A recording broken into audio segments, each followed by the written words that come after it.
muito ocupado. Estou sabendo. Olha, Ele não dá satisfações para qualquer um. Eu sinto muito, mas eu não consigo. Sérgio, a casa é sua. Você tem aquele passador de slides? Não tem. Deixa que eu tenho. Tá bom.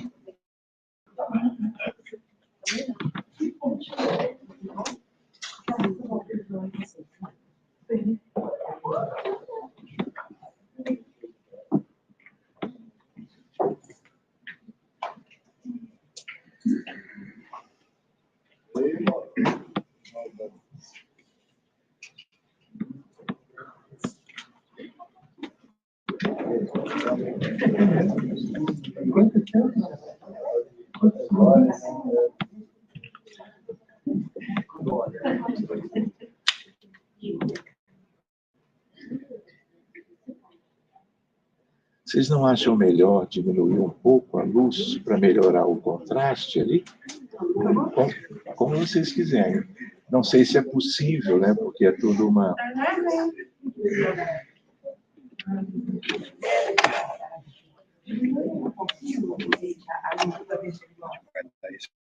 Já salvei na tela principal. É que é tudo ou nada, né? É, tudo ou nada.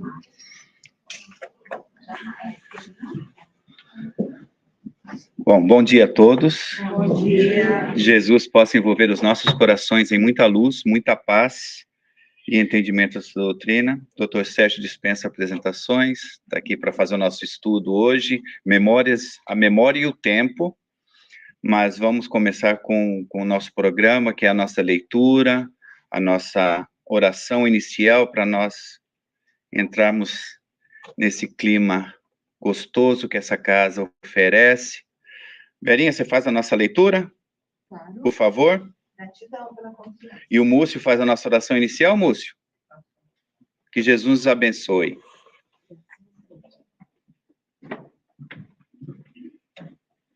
Cadê o livro? Tá tudo certo. Eu acho que o microfone não está funcionando, hein? Tá sim, é só falar pertinho dele. Nessa lição que tá? Na que você quiser. Tá, que eu quiser. Então eu vou abrir. Bom dia a todos. Bom dia. Do livro Chico Xavier, pelo Espírito Emmanuel, Ceifa de Luz, lição 39, Compromisso Pessoal. Eu plantei, Apolo regou, mas o crescimento veio de Deus. Paulo, 1 Coríntios, capítulo 3, versículo 6.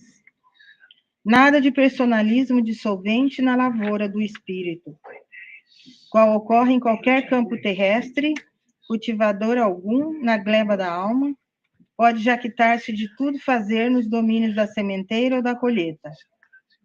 Após o esforço de quem planta, há quem siga o vegetal nascente, quem o auxilie, quem o corrija, quem o proteja. Pensando, porém, no impositivo da descentralização, no serviço espiritual, muitos companheiros fogem à iniciativa nas construções de ordem moral que nos competem. Muitos deles, convidados a compromissos edificantes, nesse ou naquele setor de trabalho, afirmam-se inaptos para a tarefa, como se nunca devêssemos iniciar o aprendizado do aprimoramento íntimo. Enquanto outros asseveram, quase sempre com ironia, que não nasceram para líderes. Os que assim procedem costumam relegar para Deus comezinhas obrigações no que tange à elevação, progresso, acrisolamento ou melhoria, mas as leis do Criador não isentam a criatura do dever de colaborar na edificação do bem e da verdade, em favor de si mesma. Vejamos a palavra do apóstolo Paulo, quando já conhecia os problemas do autoaperfeiçoamento, referindo-nos à evangelização. Eu plantei, Apolo regou, mas o crescimento veio de Deus. A necessidade do devotamento individual à causa da verdade transparece clara de semelhante conceituação. Sabemos que a essência de toda atividade, uma lavra agrícola, procede originariamente da providência divina. De Deus vem a semente, o solo, o clima, a seiva e a orientação para o desenvolvimento da árvore, como também dinamam de Deus a inteligência, a saúde, a coragem e o discernimento do cultivador. Mas somos obrigados a reconhecer que alguém deve plantar. Que assim seja, graças a Deus.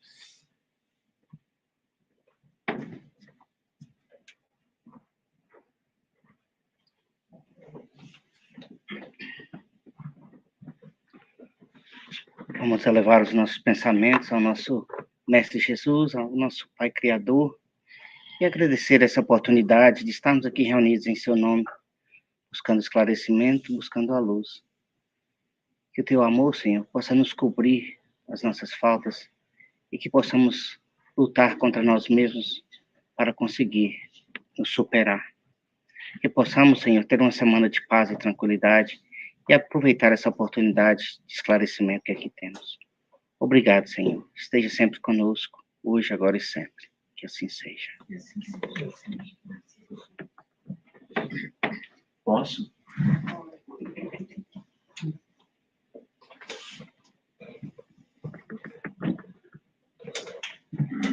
Bom dia, gente. Bom dia. Como estão todos? Vocês conseguem me ouvir? Então tá. Que dia é hoje? Domingo, não é isso? 30 de junho. Estamos terminando o semestre. Na verdade, amanhã já é dia 1º. Eu queria dizer para vocês que eu me lembro de já ter estado aqui. Eu estive também quando vocês estavam num outro lugar, muito amplo, eu me lembro, já há mais tempo atrás, mas estive aqui da última vez, que eu acho que foi antes da pandemia, né?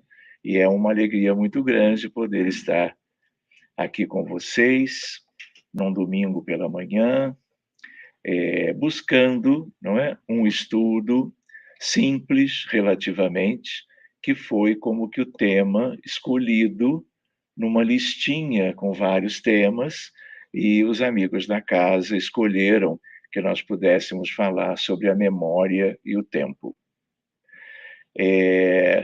Muito feliz de estar aqui de novo, na companhia de vocês, vendo o Peter, vendo a Beth, que voltaram agora de viagem de férias, num lugar muito lindo, né? Na Europa. É isso, somos uma família, somos amigos, e que nós possamos aproveitar esses minutos que teremos para olharmos algo sobre um determinado livro. É claro que a ideia de memória e o tempo, elas são questões ligadas à vida humana e à vida dos espíritos de um modo geral. Mas, neste caso, este tema se refere a um determinado livro de um autor muito querido, com reverberação, não é? Que é um tal de Eco, não é? E que se fez presente, mas como um espírito agora já voou e já está longe. Então, esse livro é um livro precioso, né? E é um livro que foi publicado em 2008, de tal maneira que aqui é a capa dele, novamente, né? E vocês podem ver que o autor eu chamo ele assim, Dr. Hermínio Correia de Miranda, aquele que também escreveu Diálogo com as Sombras, que é outro livro extraordinário. E eu tive a chance de ir a Bauru, que é exatamente a cidade dele, ele já está desencarnado há alguns anos, de tal maneira que estive fazendo também uma palestrinha no centro que ele criou, e onde tudo do centro lembra Hermínio de Miranda. Ele foi um grande colaborador no movimento espírita, de um modo geral, tanto de São Paulo, como através da FEB, que publicou a maioria dos livros da autoria dele, inclusive numa época em que meu pai, Francisco Thyssen, era da FEB. E eles eram muito amigos. E essa amizade, ela trouxe muitas coisas boas para todo mundo, e para eles dois, com certeza. Então, é apenas uma ideia. E aqui está ele, de tal maneira que ele desencarnou em 2013 e nasceu lá em 1920. Essa é uma foto que eu gosto muito, que ele está assim, sentadinho na poltrona e sorrindo para a câmera. Então, essa é a ideia. Ele foi sempre um grande pesquisador na área da mediunidade. Ele é um egípcio que voltou, como muitos voltaram, né?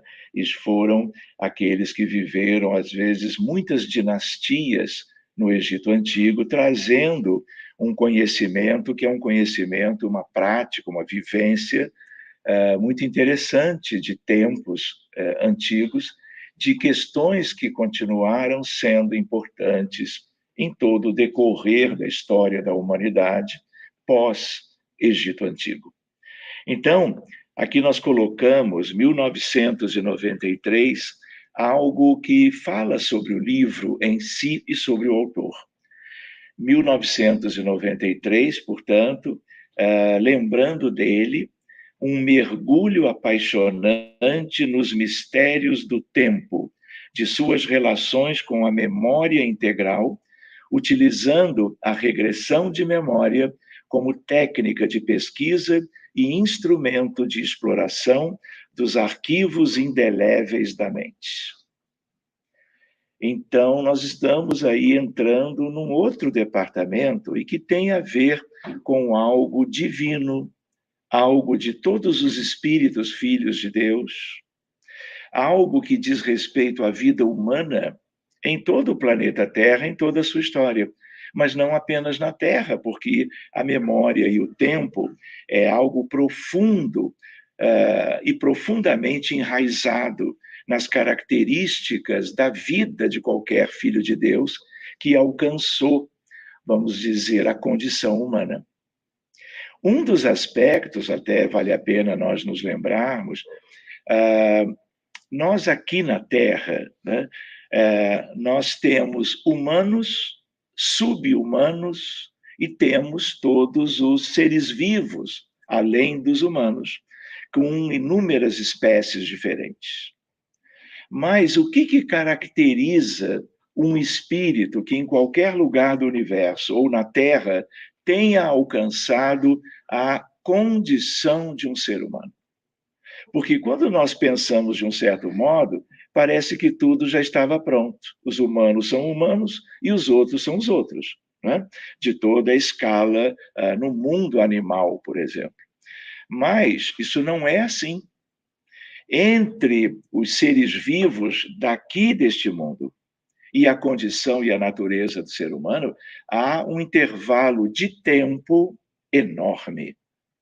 Porque nós poderíamos pensar que os símios, os macacoides, os gorilas, os orangotangos, os micos leões dourados, como lá no Brasil, que eles são como que a etapa anterior até certo ponto. Claro que são.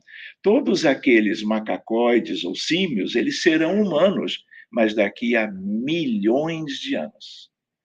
Por que eles estão conosco? Porque a população de seres vivos na Terra, ela é muito heterogênea, de tal maneira que dentro dessa heterogeneidade, o que acontece? As origens são muito diferentes.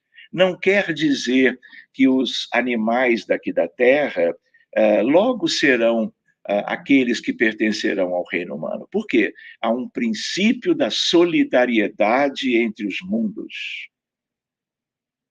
Em que sentido?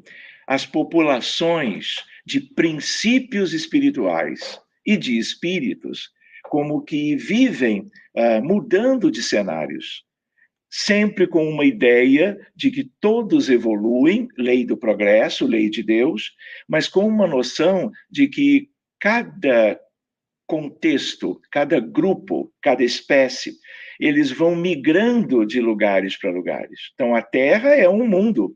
Nós temos bilhões e bilhões de seres de todo tipo.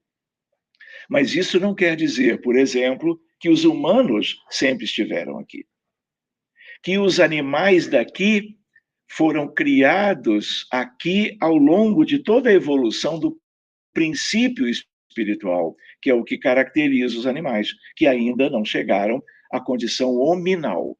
Então, quem é que chega na condição hominal é aquele grupo imenso, como os daqui da Terra, que possuem algumas características. Animal, mesmo os macacoides, eles têm livre-arbítrio?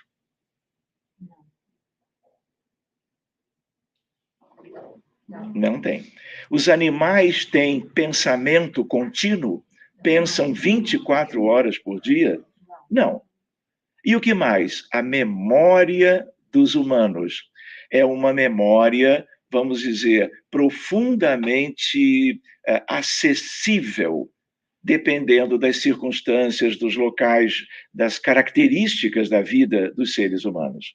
Então, memória dos fatos, a ideia de livre-arbítrio e a ideia de noção a respeito de si mesmos dentro das possibilidades. Nós não nos lembramos normalmente de vidas passadas, mas ele trabalhou com a regressão de memória, usando a memória no sentido dos escaninhos do ser, algo que mediunicamente, magneticamente, animicamente se pode acessar com facilidade, para destrinchar o passado, para buscar as características que têm a ver com as razões, por exemplo, do sofrimento de cada ser humano. Porque o sofrimento de hoje é efeito e as causas estão no pretérito. Então, ele trabalhou muito tempo em relação a isso. Mas é importante lembrar, pensamento contínuo, memória e livre-arbítrio caracteriza qualquer princípio espiritual, mas que agora já tenha a condição como que de um ser humano, nos moldes do que nós conhecemos aqui. Agora, nós não temos que pensar que em qualquer dos reinos, sobretudo no reino humano, que em outros lugares, outros planetas, as coisas são como aqui. Na verdade, a Terra é um exemplo à parte, por ser um mundo de expiações e de provas. É uma, como que, humanidade diferente, num grau muito básico de escolaridade, do ponto de vista intelectual, do ponto de vista moral. Além disso, é um grande hospital. E nós somos aqueles que adoeceram. E viemos para cá como que para ganharmos os elementos divinos com Jesus, para que possamos nos livrar de tudo aquilo que nós deixamos como legado para nós mesmos e que hoje se manifestam como uma neoplasia, uma doença cardiovascular, um problema neurológico, uma síndrome psiquiátrica, portanto, de um transtorno mental, fora outras questões. Mas tudo isso, nesse grande hospital, é consequência de nós mesmos. Aonde nós estávamos? Depende. Alguns vieram de Sírios, alguns vieram de Capela, porque há esse princípio da solidariedade. Nós estamos no melhor lugar para nós. E a ideia é de que nós devemos ter essa consciência. Infelizmente, são livros, às vezes, que nem todos os do movimento espírita se afeiçoam, buscam a leitura, estudam, mas também a ideia de que é preciso que nós nos conheçamos melhor, para que nós sejamos mais rapidamente aperfeiçoados pelos nossos próprios esforços.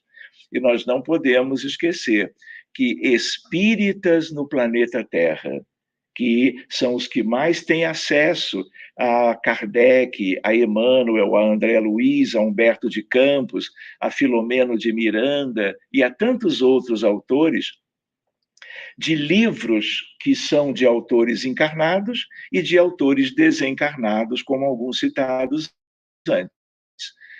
A ideia qual é? A ideia é de que somos 0,0007%. Ou seja, nós que estamos buscando durante a vida atual algum estudo, algum preparo, algum adiantamento, alguma consciência melhor, somos ainda muito poucos. E qual é a preocupação em relação a isso? é que a grande maioria desconhece coisas elementares dos postulados espíritas. Reencarnação, imortalidade, influência dos espíritos na vida humana, eles que estão desencarnados, a mediunidade e a ferramenta do intercâmbio entre encarnados e desencarnados e tantas outras coisas.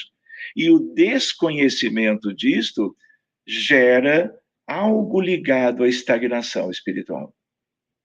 Então, nós somos um grão de areia, vamos dizer, numa imensa praia. Por isso, a responsabilidade dos que estudam, dos que se dedicam, dos que procuram semear os conteúdos doutrinários espíritas de melhor qualidade. Correto? Sigamos, então. Outra ideia está ali no parágrafo de baixo. Com argúcia e clareza, o autor discute o conceito de tempo, reavalia os ensaios pioneiros com a hipnose do século XIX. Van Helmont é o pai do hipnotismo. E ele era um dos magnetizadores, como que filhos, entre aspas, de Mesmer, Franz Anton Mesmer, que é o pai do mesmerismo e desse outro magnetismo, que não é um magnetismo dos ímãs, é um magnetismo humano e espiritual que vem sendo usado por muitas pessoas em pesquisas, no sentido de, com este magnetismo, como do passe do trabalho público doutrinário, como a fluidoterapia na casa espírita, tudo isto sendo como que algo a beneficiar as pessoas com determinados problemas de saúde. Então, tudo isso é mesmeriano. E o hipnotismo é como uma vertente ligada a esse aspecto original de Mesmer. Século XIX, que é o mesmo século de Kardec. Quando é que surgiu o espiritismo? Meados do século XIX. Não é verdade? Depois desse período, não só a codificação kardeciana, mas muitos avanços na área da ciência em geral, da psicologia, da psiquiatria, da psicanálise, da física, porque a física clássica, ela obtém os resultados mais extraordinários até o final do século XIX, que é a física newtoniana. Mas já no ano de 1900 surge uma outra física que envolve a mecânica quântica e a teoria da relatividade, e tudo isso vai como que se unindo em proveito do progresso da humanidade, né? Com ferramentas novas e questões benéficas para nós todos. De tal maneira que aborda as experiências de Albert de Rochat, francês também, bem pós-Kardec, e as teorias de Freud até chegar às modernas técnicas de terapia de vidas passadas. Então, ele é, vamos dizer, um autor muito experiente, que traz daquele passado longínquo de Capela, de onde vieram a maioria dos egípcios, das civilizações e dinastias do Egito Antigo, e renasce no Brasil e se torna espírita e um autor de grande envergadura quanto a conhecimento e moral. O nome dele é Hermínio Correia de Miranda. O que vocês buscarem da autoria dele, vocês vão se beneficiar. Então, o espírita, às vezes, é engraçado. A gente sugere um título e aí a pessoa vai deixando, porque sabe que tem muitas vidas. Não é? E vai, sério? Porque a pressa, não é? Porque isso? E aí vai deixando. Aí chega lá do outro lado, tem uma pilha de livros que não examinou agora e que vai examinar na erraticidade, se encontrar, não é? Ou numa próxima existência, quando sentir a carência daquele conteúdo. Encontrar com ele lá, não? É o quê? Ele fala pessoalmente. Encontrar com ele lá? Pode também, é um recurso espírita. não é? No sentido de, olha, não preciso ler. Para que ter o trabalho de ler se vamos encontrar depois? Ele dá um curso, nós sentamos na primeira fila e pronto. Mas isso não é assim. Né? Quer dizer, em parte até é uma ideia muito boa, mas há que se ter um pouco assim de ideia de que quanto mais cedo nós nos enfronhamos num conhecimento qualquer, aquilo é definitivo. Mesmo que eu esqueça por renascer num outro corpo, num outro lugar, memória, esse aprendizado, ninguém perde. Em nós, em qualquer um de nós, em qualquer filho de Deus, em qualquer lugar do universo, todos têm essa memória, se humanos. Todos temos a ideia de tudo, absolutamente tudo que nos tem acontecido. E há todo um somatório. E aonde que mora essa memória? Na alma imortal de um encarnado qualquer, ou no espírito imortal de alguém que agora está na erraticidade. Perispírito é outra coisa. Corpo físico é outra coisa. Só que tudo que é relevante, que está no espírito, é vivo no perispírito. Tudo que está, até certo ponto, com algumas ressalvas, no perispírito, passa para o cérebro humano. Memória é algo cerebral. Sistema nervoso central e periférico. Sistema nervoso central é o encéfalo, córtex cerebral, diencéfalo, hipotálamo, tálamo, tronco cerebral com mesencéfalo, ponte, bulbo e cerebelo. Então, memória está nos circuitos bem abaixo, vamos dizer, da córtex, mas acima de uma determinada região, que é o tronco cerebral. São circuitos, vocês vão ouvir, se já não ouviram falar, numa coisa chamada engrama. Uma palavra só, engrama, com N. São como que partículas que, quando transitam em certas áreas, permitem que nós evoquemos a memória. Quando alguém se submete a uma terapia regressiva, se corretamente indicada, vai acessar já não mais a memória do corpo no cérebro, vai acessar a memória no perispírito. Só que para isso tem que desdobrar. Por isso a importância do hipnotismo, porque o transe hipnótico é um desdobramento. E só desdobrando que você pode, em vigília, consciente, acessar a memória profunda, que pode envolver a vida da pessoa em outros mundos, porque não há limitações. Então, essa é uma ciência também, a qual ele se dedicou imensamente quando em vida. E aí vocês vejam que ele trabalha criando vínculos com outros autores, porque, claro, todos os cientistas, grandes pensadores, todos contribuíram dentro do que se pode considerar relevante. E ele foi tratando destas coisas todas. Então, essa imagem eu gosto muito dela, porque ela mostra um ser humano, como qualquer um de nós, diante do universo, diante de uma galáxia em espiral. Uma galáxia como essa, se fosse, por exemplo, a Via Láctea, que é a nossa, ela tem 200 bilhões de estrelas. Ela tem 1 trilhão de planetas. Se for uma galáxia vizinha como Andrômeda, ela é maior que a nossa. Andrômeda tem 1 trilhão de estrelas. 5 trilhões, em média, de mundos. E se nós nos lembramos de Camille Flammarion, a ideia qual é? A pluralidade dos mundos habitados.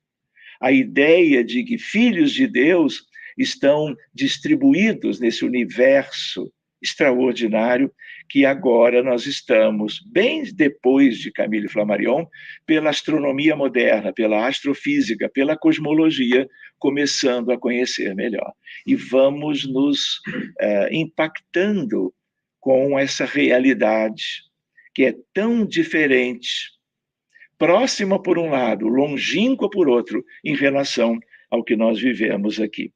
Então, aqui eu coloco a ideia de algo que tem a ver com o nosso tema, memória e tempo. Antes da física moderna, essa é uma imagem de Newton, e a mecânica clássica dependeu de todo o trabalho dele.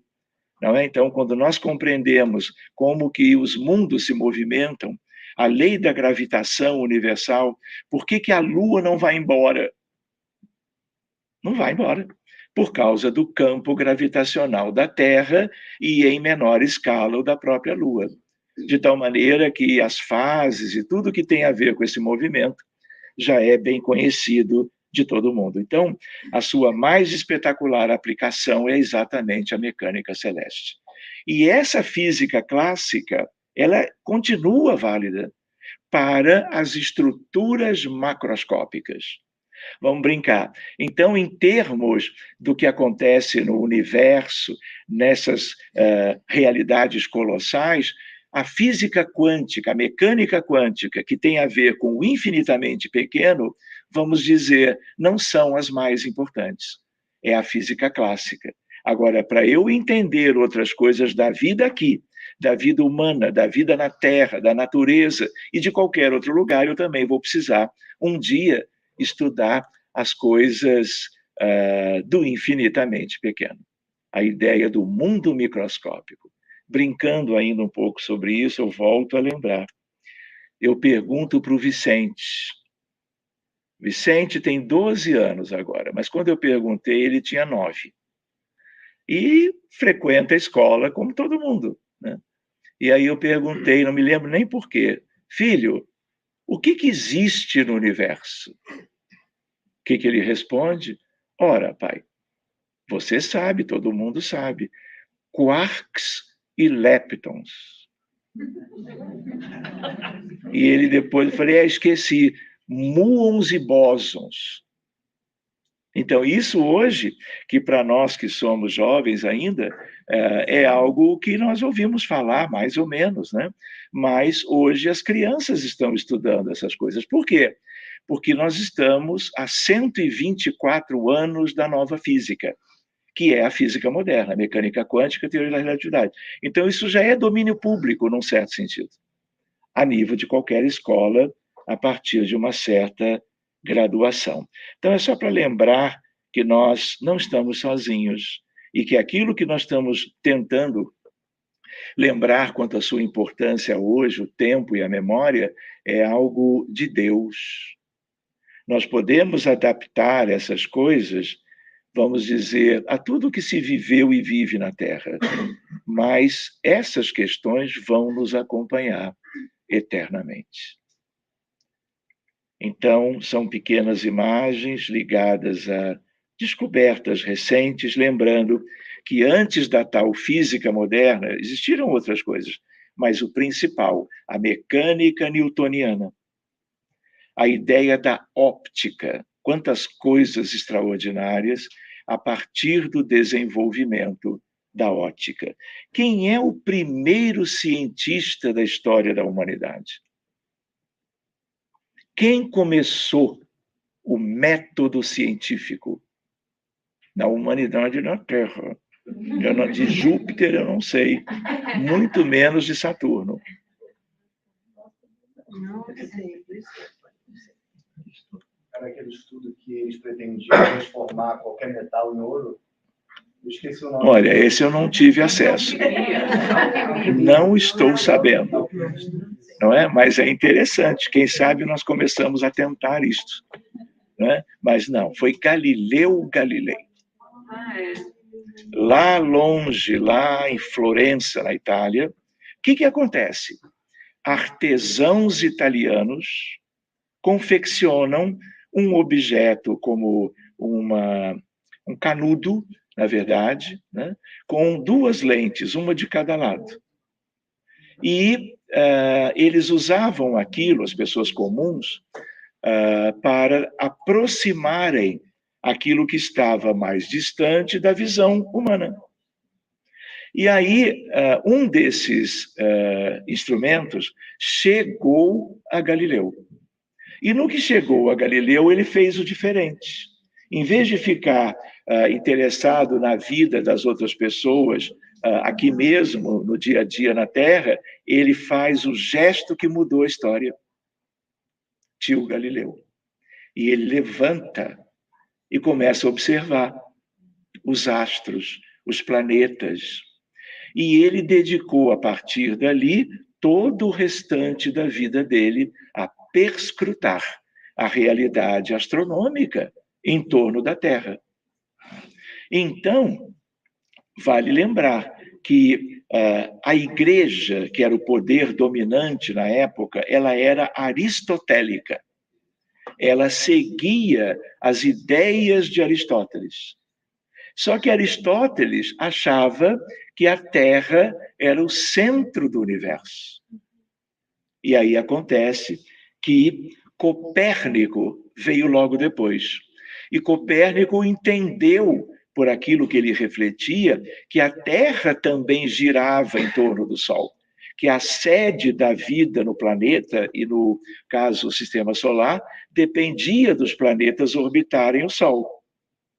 Mas aquilo ainda era uma dúvida, porque a força da igreja de Aristóteles eram muito grandes. E aí chega o instrumento óptico que Galileu resolve olhar com ele para cima. E aí ele percebe, pelo movimento acompanhando esses astros dia após dia, de que Copérnico tinha razão. Copérnico, claro, foi combatido pela igreja da época. Galileu só não foi, como Giordano Bruno, morto na fogueira, porque ele tinha, da Inquisição, porque ele tinha amigos no clero. E aí ele escapa, mas é enviado para prisão domiciliar para o resto da vida. Passou por vários julgamentos, tentou se defender, em algum momento ele, tá bom, concordo, mas lá dentro ele não concordava, porque ele sabia da verdade. E é ele que diz, e por se mueve, a ideia de que o que vocês estão pensando, tudo bem, mas é como eu estou dizendo, porque ele tinha o instrumento científico nas mãos. Então, a partir disso, nós começamos a ter uma ideia melhor das coisas. Então, ele começa o método científico. E ele volta muito tempo depois, a princípio. Como quem?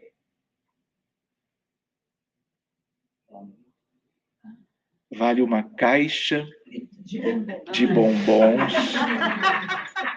Por que não? Eu já vou embora amanhã mesmo, mas eu envio pelo correio, não tem problema.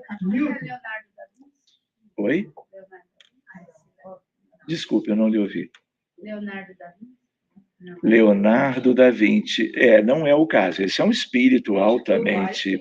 Eu só esqueci de dizer que quem dá palpite é quem traz os bombons. Why not? Na verdade, eu só esqueci de dizer que são belgas ou suíços. Caixa de tamanho de médio para grande. Garoto não serve brasileiro, não? Garoto, Lacta, Nestlé, nada disso. Então, depois eu vou anotar o seu nome, tá? Não, o dela. Porque ela falou do outro lá, para ninguém esquecer. Ele volta como Camille Flammarion. É mesmo um espírito bem, assim, preparado, né? E aí o que acontece? Vocês lembram do livro... Oi? Não. Camille Flammarion, vocês lembram do livro A Gênese? Não pode deixar para a encarnação seguinte, porque é da codificação, é básico, né? 1868. E num determinado conteúdo lindo, que tem a ver exatamente com essas coisas, uranografia geral. Não diz nada a vocês? É uma parte do livro A Gênese. Pelo silêncio, eu penso que nós vamos ter que fazer algo nesse sentido. Não vou prometer muitos bombons, então, que quem trouxer um resumo da obra ganha logo uma caixa grande. A ideia qual é? A uranografia geral é uma tentativa desses pensadores ligados a Kardec, ao Espírito de Verdade, ao Consolador Prometido, de trazerem questões relevantes sobre o universo. Mas nós não podemos esquecer, 1868 é um século e meio atrás, quase que exatamente. E aí, então, há uma parte final. Quem assina a uranografia geral? Galileu Galilei. Quem era o médium da uranografia geral? Flammarion. Então alguém poderia dizer, olha, então Flammarion é um, Galileu é outro. Galileu desencarnado, Flammarion médium encarnado. Só que depois se soube que, na verdade, quando ele escreve uranografia geral, na verdade ele está fazendo um processo psíquico, mas anímico. Lembram do Livro dos Médiuns? Os fenômenos psíquicos podem ser anímicos e mediúnicos. Tudo é bom, tudo é sagrado, se bem conduzido, não é? Então, ali, o que aparentemente seria uma psicografia, não foi. Era ele, Flammarion, desdobrado, vamos dizer, num transe mediúnico básico de desdobramento, e ele acessa o conhecimento dele próprio, desde aqueles tempos, como Galileu. E aí ele, em vez de assinar o próprio Flammarion, ele assina Galileu, como se fosse um outro espírito independente dele. Então isso tem a ver com um pouquinho com a ciência da mediunidade. A ciência espírita é a ciência da mediunidade. Muito bem, o eletromagnetismo, a termodinâmica. Por que tudo isso é importante? Porque isso é divino. Isso é para a Terra, isso é para qualquer lugar do universo. Por exemplo, memória não tem a ver com pensamento. A criatura não se torna humana quando na Terra ela já tem pensamento contínuo e memória do que lhe aconteceu em qualquer época, acessável ou não, dependendo das condições. Então, pensamento é radiação eletromagnética. Então, micro-ondas, raios-x, raios cósmicos, o espectro das cores do arco-íris, tudo isso é eletromagnetismo. Tem uma característica elétrica, tem uma característica magnética. Isso precisa ser estudado. Outra ideia interessante aí é a ideia de que esse magnetismo não é de Mesmer. Esse é um magnetismo ligado aos ímãs e aos materiais que contêm o chamado ferromagnetismo, como no interior da Terra. Então, o eletromagnetismo ainda é da física clássica, mas o pensamento, que é o que importa agora, ele é eletromagnetismo. Quem leu um pouquinho de André Luiz vai lembrar. André Luiz, por Francisco Cândido Xavier, que, aliás, hoje, 30 de junho, 22 anos da sua desencarnação. O Brasil inteiro espírita se lembrando dele de novo, né? Então, a ideia de que, quando pensamos em eletromagnetismo, nós vamos ver André Luiz dizendo, é isso. E a coisa mais interessante, que é apenas uma derivação desse estudo, a ideia de que não é um eletromagnetismo que era e continua sendo da física clássica, e que tem uma velocidade no vácuo que não muda nunca, 300 mil quilômetros por segundo. Esse eletromagnetismo do pensamento de todo mundo, que envolve tudo da vida humana, inclusive sentimentos. Qual é o principal, Kardec? O principal atributo do espírito humano? O pensamento. E se ele é eletromagnetismo, ele é quântico. Ele tem uma velocidade acima da velocidade da luz. Pelo menos 10 mil vezes acima. Então, ele é algo muito mais instantâneo do que a velocidade da luz já é, quando une duas partículas ou dois corpos entre si no tempo. E outra questão é a termodinâmica, das mais lindas, das menos valorizadas ou conhecidas a nível escolar, mas é algo que tem a ver com o universo de Deus. Conhecer termodinâmica é ter um pouquinho de ideia como as coisas funcionam. Então, lembram, física moderna, mecânica quântica, quem trouxe? Quem descobriu uma charada em 14 de dezembro de 1900? Max Planck. Era uma tal de catástrofe do ultravioleta. E aí, a prescrição da teoria, lei de Wien, dizia que o resultado teria uma expressão de um gráfico. E no laboratório era completamente diferente. Isso foi considerado o desafio. Como é que a teoria, melhor que havia na época, diz uma coisa e o laboratório diz outra? Quem está com a verdade? O laboratório. Resta você entender e colocar uma teoria para, vamos dizer, encampar os resultados do laboratório. E o que é isso? É exatamente a descoberta de Planck, que é da quantização da energia. Resolveu o problema. De 1900 a 1927, mudaram o mundo. Mais ou menos 25 físicos e químicos, inclusive com ela a Madame Curie, que é a única mulher nesse grupo e a única pessoa que ganha um prêmio Nobel de Química e um prêmio Nobel de Física. Isso nunca houve e provavelmente, dificilmente, acontecerá. E a segunda parte, que é a teoria da relatividade, existe uma que é a geral, outra que é a especial. Quem desenvolveu? Prêmio Nobel também, como Planck. Nobel de Física, Albert Einstein. Mas não é esse o nosso tema. Só para lembrar, de 1900 a 1926, as figuras ilustres. Eles não são desse mundo. Vocês entendem o que eu quero dizer? Não são. Porque não é uma coisa... Assim, a ciência evolui como que, em média, passo a passo. Vamos dizer, aquilo que foi alcançado previamente enseja o próximo passo. E aí nós vamos indo lentamente. Mas, de repente, vem algo que salta na frente, quando ninguém espera. E aí o conhecimento, a ciência, dão como que um pulo, quando se mostra, claro, que aquilo é a verdade.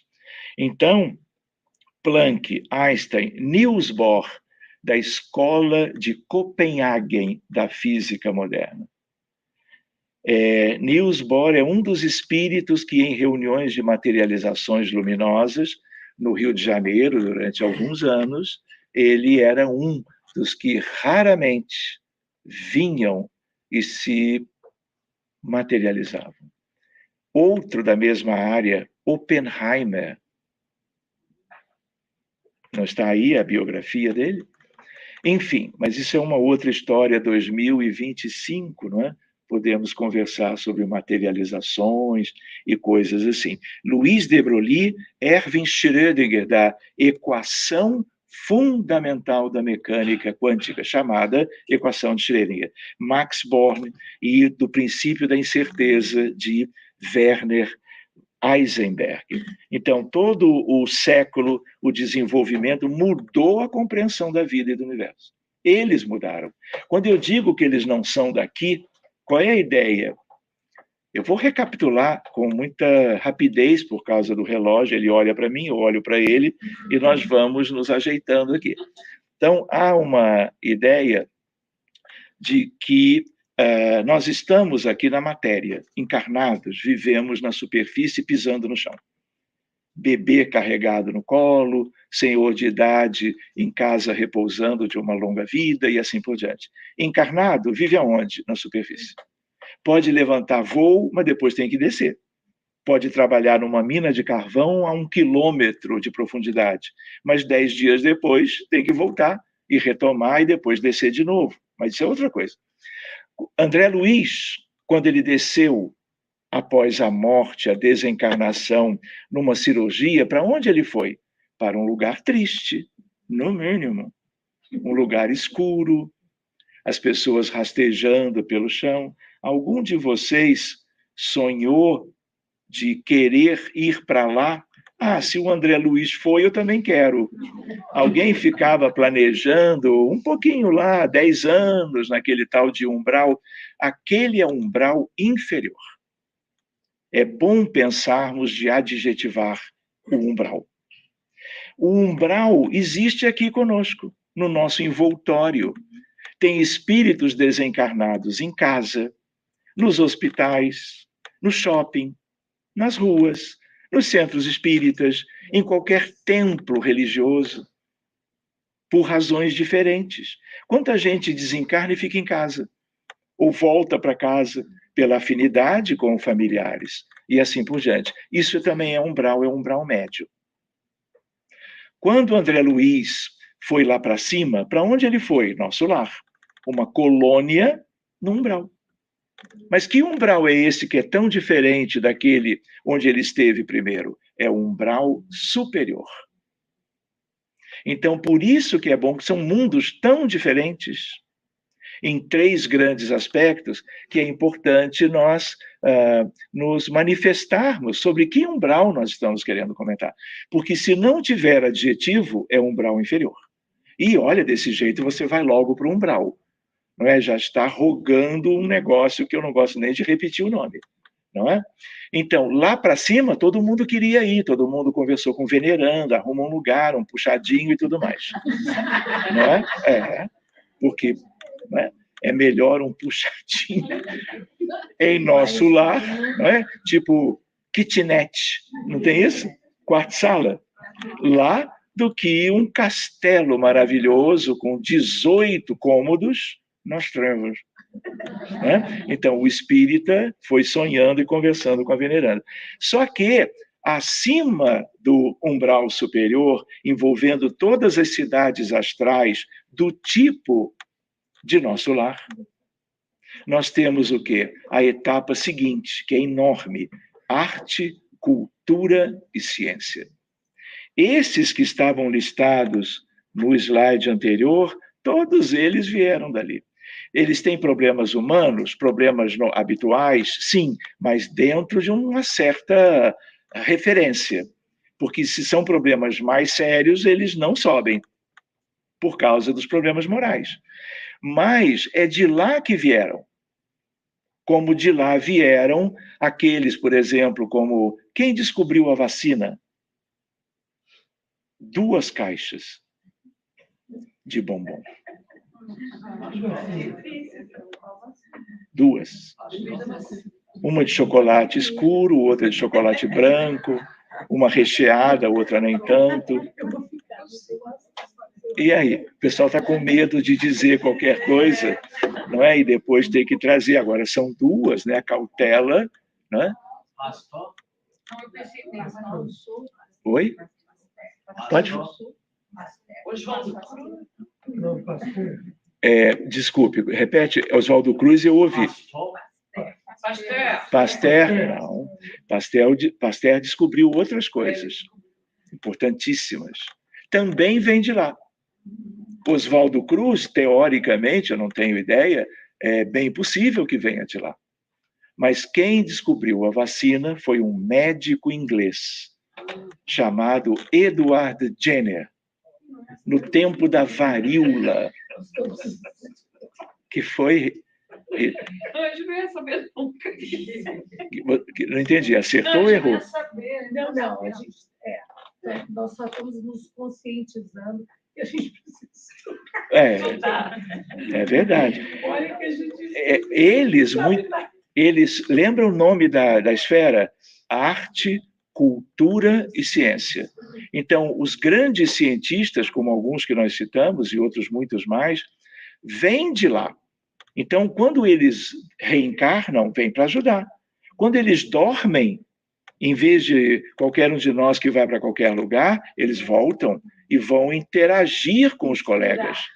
Porque pode haver um mensageiro ou outro, um principal, mas isso é sempre um trabalho de equipe. Ninguém quer exatamente projeção. Eles querem trazer o benefício, senão não seriam dessa esfera. Então, Edward Jenner, o que Jenner fez? Varíola levando a desencarnação de crianças e adultos. Na Inglaterra, que era um lugar melhorzinho do ponto de vista de medicina e do ponto de vista, vamos dizer, da sociedade em geral. E aí o que acontece? De onde ele tirou isso, ninguém sabe. Como também ninguém sabe de onde Planck tirou a ideia da quantização da energia. Ela não é contínua, ela é descontínua. Isso matou a charada e mudou o mundo. A maior revolução científica que o mundo já viu dependeu de Planck e do surgimento dessa nova física. De onde isso tudo vem? De onde eles viveram e trabalham e estudam a natureza, o universo, tudo em prol do planeta Terra e da sua família, da humanidade terrestre. O que Jenner fez? Crianças vizinhas morrendo de varíola.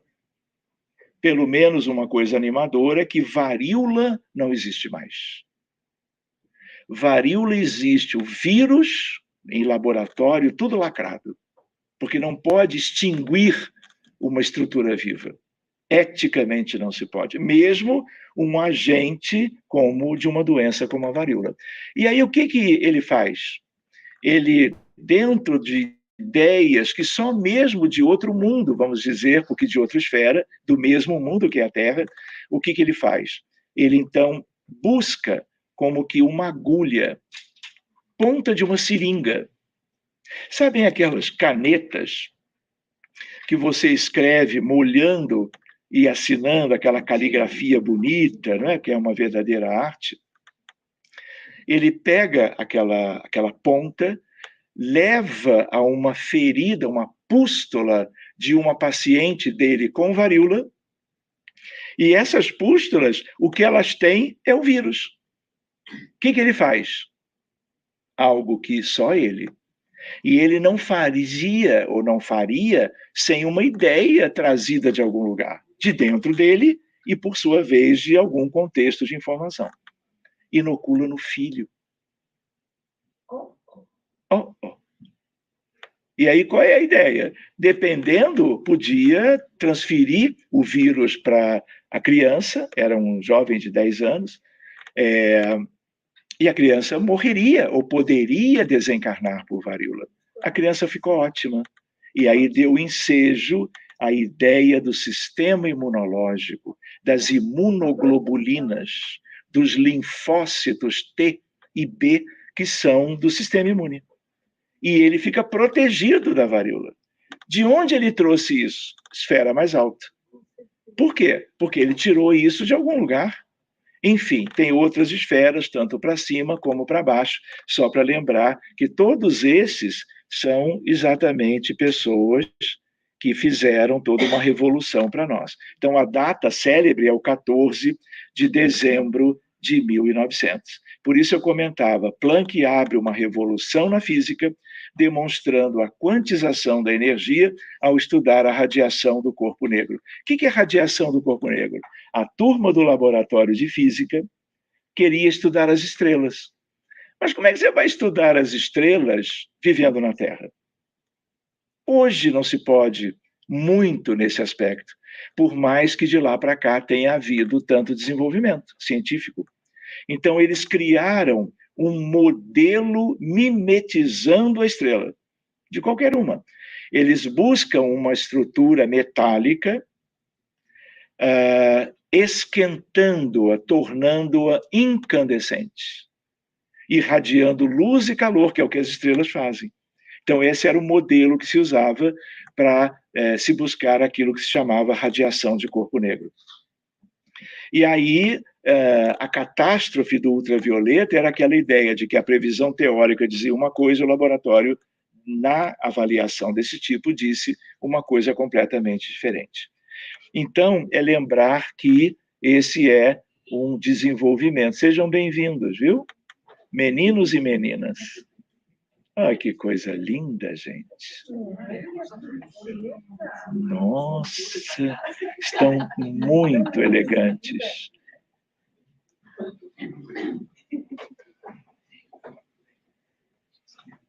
Que coisa linda, né?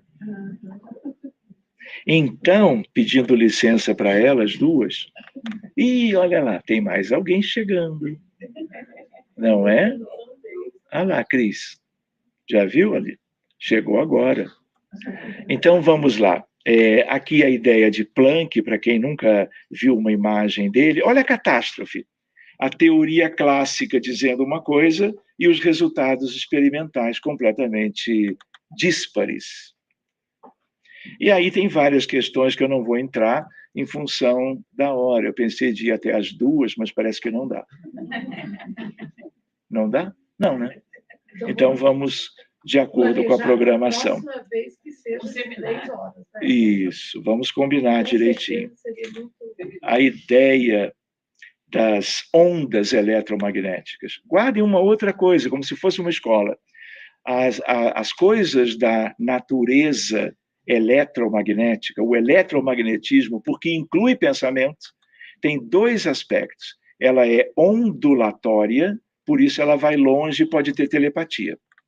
Por isso que um espírito filho de Deus que esteja no outro mundo, 300 mil quilômetros por segundo, no mínimo, com essa velocidade, se aproxima de qualquer um de nós que tenha antenas psíquicas receptoras daquele tipo de frequência e comprimento de onda. Não é? Na verdade, vocês sabem, nós vivemos num oceano de pensamentos, de ondas eletromagnéticas. O universo é isso. Se na Terra é isso, vocês imaginem o todo onde só existe a vida desse tipo que pensa, que sente, enfim.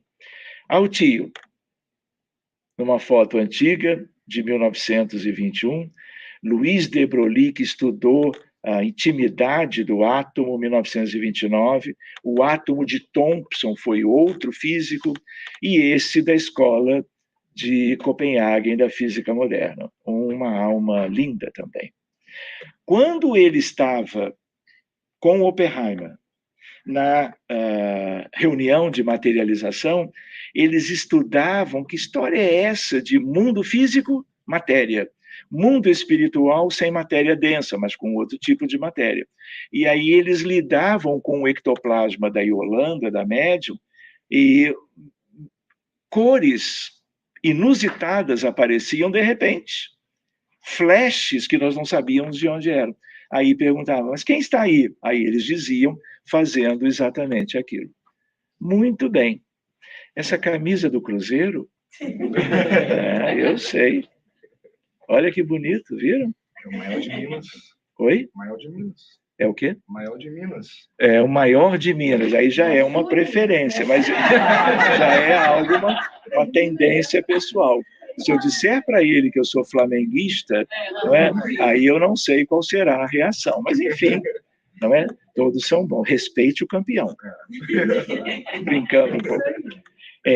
Vejam que coisa curiosa. Lembra a palavra átomo. Quando Kardec viveu aqui e trabalhou, meados do século XIX, e existia a atomística de Dalton.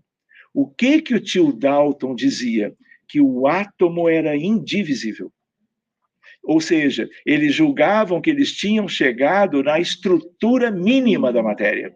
Estava errado. Então, na codificação, se lembra de que a parte menorzinha era o átomo.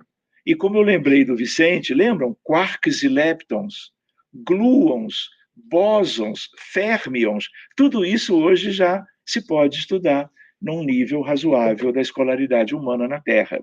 Quando eu olho para cá, vocês estão vendo à esquerda, aquilo é o átomo. Vermelhos são os prótons, azuis são os nêutrons, e aquelas bolinhas são a nuvem eletrônica, não é? Rapidamente oscilando em torno do núcleo atômico. Hoje em dia, você já tem toda uma divisão, que você vai fazendo uma partição da estrutura atômica, de tal maneira que aí vieram outros, Heisenberg, olha que equação bonita. Seriam capazes de repeti-la amanhã? Nem agora, porque ela é diferente por causa da terminologia, da matemática, do cálculo, ligado à física, seja ela clássica, seja ela moderna. Essa equação é de 1925. E ele também ganhou o prêmio Nobel. Por quê? Porque tudo de um quarto de século até ali, ele coloca numa equação absolutamente correta e valorizada até hoje, e se o foi eternamente. Equação de Erwin Schrödinger. Olha ele aí. Muito bem, 1933 a foto. Vocês estão vendo o átomo de Dalton, a ideia daquela setinha lá em cima? Olha o que já se sabe. Olha a partição de um próton, por exemplo, ou de um nucleon, como também se pode chamar. Aquilo ali é a ultraestrutura do átomo. E isso tudo tem a ver com a natureza humana, do universo. Estudar isso é estudar um pouquinho de Deus e da criação. Vocês lembram da ideia, uma ideia que eu às vezes gosto de lembrar? Qualquer filho de Deus, em qualquer lugar do universo, deve buscar dois aspectos para a sua evolução. O conhecimento em relação à ciência universal, que nós agora temos pálida ideia, pensando no grande todo. E o outro grande aspecto a ser desenvolvido é o amor, é a bondade, é a virtude que faz as criaturas se abraçarem, se cuidarem e evoluírem juntas, entrelaçadas pelos melhores sentimentos. Então, aqui a ideia de que essas coisinhas pequenas são interessantes, talvez nem tão ligadas como se poderia pensar em relação à memória e o tempo, mas tem toda a relação. Só para vocês terem uma ideia, hoje alguns físicos dizem que o tempo não existe. É uma suposição humana. Vocês já imaginaram nós pensarmos na nossa vida sem o tempo cronológico e outras possibilidades? Aqui é algo de Genebra, vamos deixar para outro dia. Um dia, nós vamos ver isso tudo. Mundo contemporâneo e transformações, dimensões extras, teoria das cordas, buracos de minhoca, multiversos, matéria e energia escuras, antimatéria, bóson de Higgs, supercondutividade em alta temperatura, high TC, alta temperatura crítica, nanotecnologia, inversão dos polos magnéticos da Terra, origem dos raios cósmicos, quintessência do universo e o mundo taquiônico. É tudo esquisito quando a gente olha para as palavras, né? Claro que é um conhecimento que nós temos que buscar. Pentaquark, alguém já tinha olhado?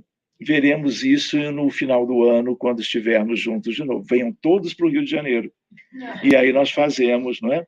Vamos surfar, não é? Nos fins de semana, eu empresto a minha prancha e vamos também conversar outras coisas, vamos dizer, mais espirituais.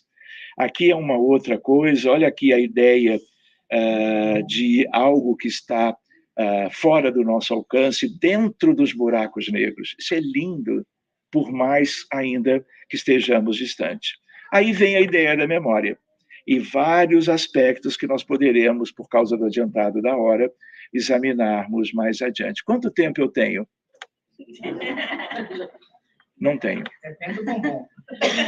O tempo não existe. 1 minuto? 2 minutos. 2 minutos. Ótimo. Suficiente para tudo. Brincando um pouquinho. Peter, thank you so much. Então, a ideia é o meio pelo qual uma pessoa recorre às suas experiências passadas a fim de usar essas informações no presente. Só que tem a memória dessa vida e tem milhares de outras. Tudo registrado, só que não ao alcance do cérebro biológico, mas no perispírito está tudo lá.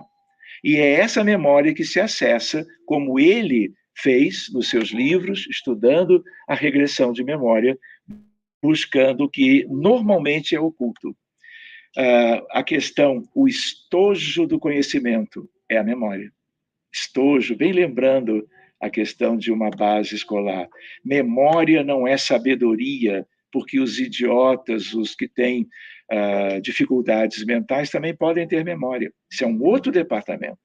Patrimônio do espírito, aonde se localiza, quais são os acessos, tudo isso tem importância para nós. Curva de espaço-tempo. Uma coisa é o tempo na sucessão dos minutos, das horas e dos séculos, mas existem outras questões que nós podemos chegar mais adiante. Então, matemáticos, físicos, filósofos e curiosos, ao longo de toda a história da humanidade, até o dia de hoje, o que é o tempo. Então, alguma coisa nós sabemos.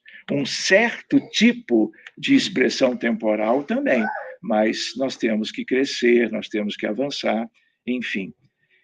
Só para lembrar o que é o tempo por alguns autores, é o jeito que a natureza deu para não deixar que tudo acontecesse de uma vez só. Ele é um físico, John Wheeler. O outro disse, Albert Einstein, uma ilusão. A distinção entre passado, presente e futuro não passa de um firme e persistente, uma ilusão. Cada segundo que passa é um milagre que jamais se repete.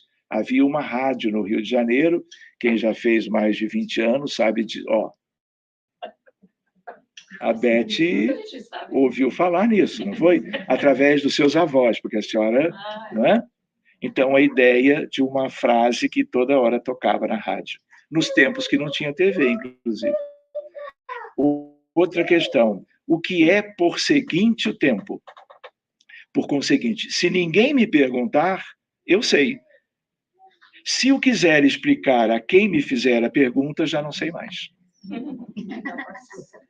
Premissas básicas, tópicos da obra, regressão de memória. O futuro já existe, isso é lindo. Hoje, lá no futuro, recapitulação e fenômenos de quase morte, o videotape da vida, noções de física, curva, espaço-tempo. Tópicos da obra, consciente, subconsciente e inconsciente.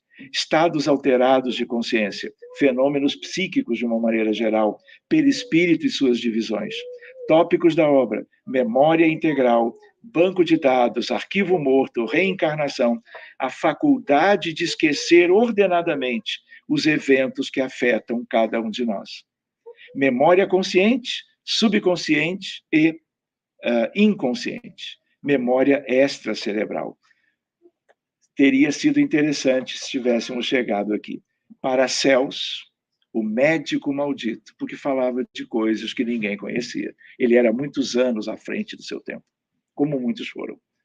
Mesmer e os fluidos, Dr. Braid e o hipnotismo, Charcot, Albert de Rochat, Freud e a psicanálise, experiências e observações pessoais, e Dr. Carl Wickland. Quem é Carl Wickland? Faz algo na memória de alguém?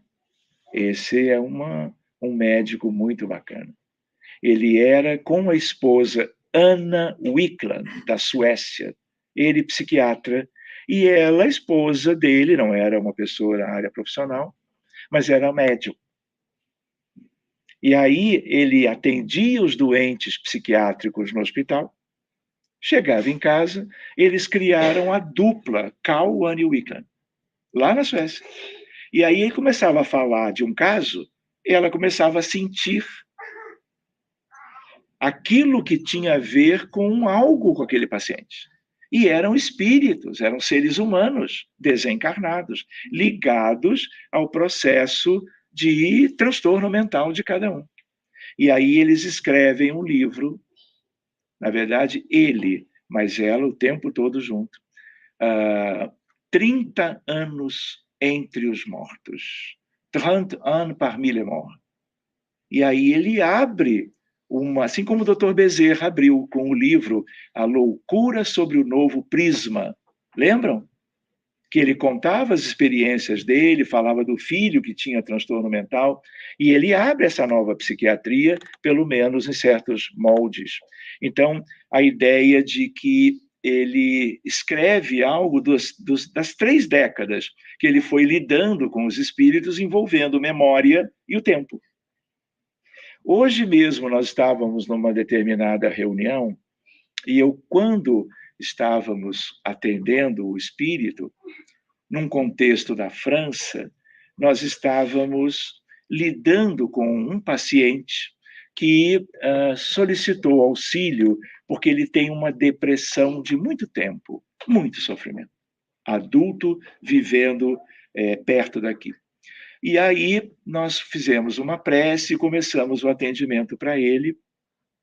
E aí o que acontece? Vieram algumas coisas muito típicas de quando nós cuidamos de pacientes com problemas médicos, sejam biológicos, sejam mentais. E aí houve um fato lá na França, muito tempo atrás, e é curioso porque faz muito tempo, porque as armas usadas eram muito antigas, sugerindo que era um passado de séculos antes. E aí eu me lembrava, enquanto conversava com um determinado espírito sobre essas questões, né, a ideia do nosso tema de hoje, a relatividade do tempo. Para aquele grupo de espíritos, aquilo era o agora. Mas eles viveram o seu drama há muito tempo atrás. Então, no mundo espiritual, curva espaço-tempo, ela funciona diferente. E um grupo, ou uma entidade, um desencarnado ou mais de um, podem estar como que cristalizados no tempo. E aí você, quando interfere, você vai mudar tudo. Porque vem outras energias, outros campos que envolvem todos esses autores que vocês ouviram falar, envolvendo magnetismo, tempo, memória e outras coisas. Mas como nós já estamos... não vai dar. Não é? Que tal esse modelo quântico? Parece importante, né? Mas tem uma questão interessante. Um dia conversamos. A experiência de Jacobo Grimberg Zilberbaum. Ao tio Einstein, ele mostrando a velocidade dos fenômenos quânticos 10.000 vezes mais rápidos do que os 300.000 quilômetros por segundo. A experiência lá num lago na China que deu ensejo a isto. Ou vocês na próxima encarnação. E eu também. Eu que não fico de fora. Não é? Então existem historinhas infantis, mas hoje, em vários lugares do mundo, em vários idiomas, a introdução, apenas a introdução, de ideias que têm a ver com a fenomenologia quântica. Isso eu não sei o que é. Mas os estudos de casos, e agora? Então, o estudo de casos fica adiado para uma próxima oportunidade. Por quê? Porque são casos médicos com uma abordagem espírita que nos fazem valorizar o tempo e a memória. Mas vamos pensar nisso de uma próxima vez. Peter, por favor, please, come here.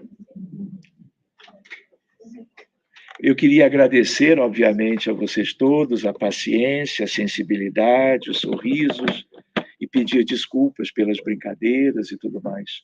Tá bem? Nos vemos. Com licença. Ele é o chefe agora, imediato é ele. O chefe é Jesus. Ok, obrigado, doutor Sérgio, pelo estudo maravilhoso.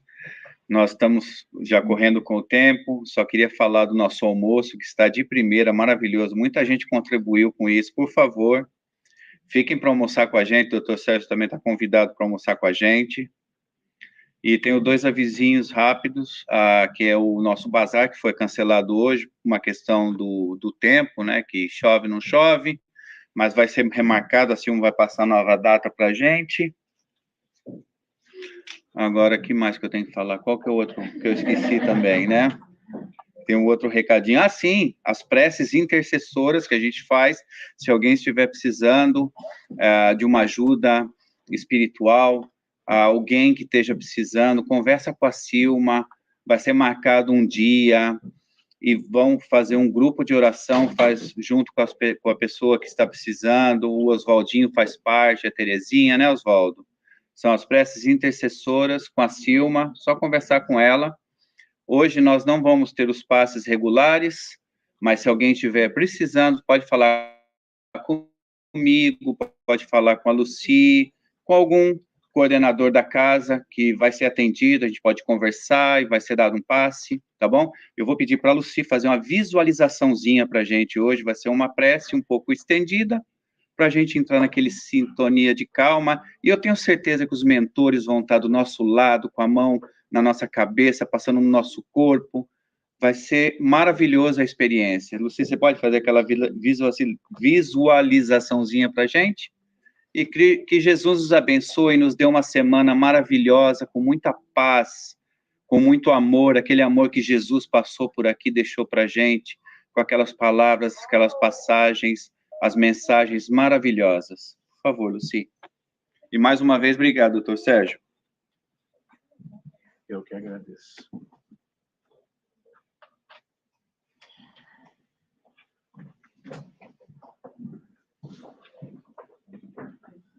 Então, vamos cerrar os nossos olhos, acerenar os nossos corações e agradecer ao Senhor da vida por esses momentos de conhecimento que nosso querido Sérgio sempre traz para todos nós. Obrigado que ele seja coberto de bênçãos de paz, de luz, de saúde, muita energia para ele continuar o seu trabalho. E assim, Pai querido, te agradecemos pelo Mestre Jesus, o nosso amigo incansável de todas as horas. E aos mentores queridos deste lugar, e de todos os lugares, o nosso apreço, o nosso carinho e respeito por todo esse trabalho de co-criadores do Pai Eterno. A nossa gratidão. E agora, vamos imaginar essas energias que vêm dos mais altos planos da vida, percorrendo todo o nosso corpo espiritual e passando assim para o nosso corpo físico.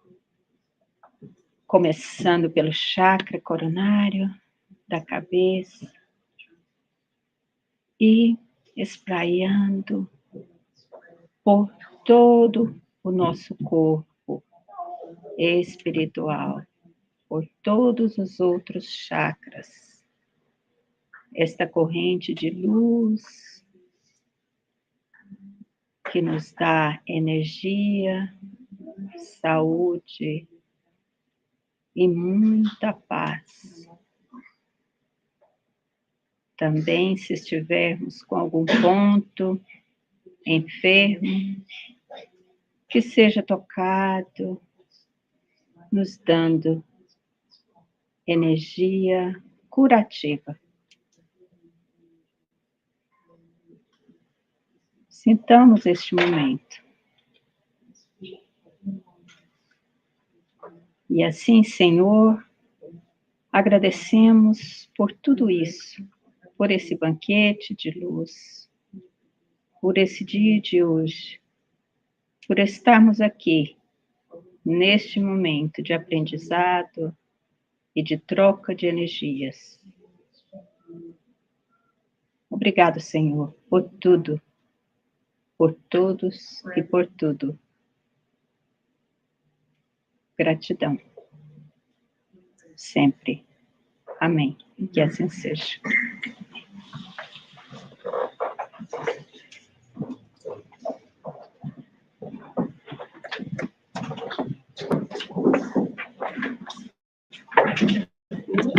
Eu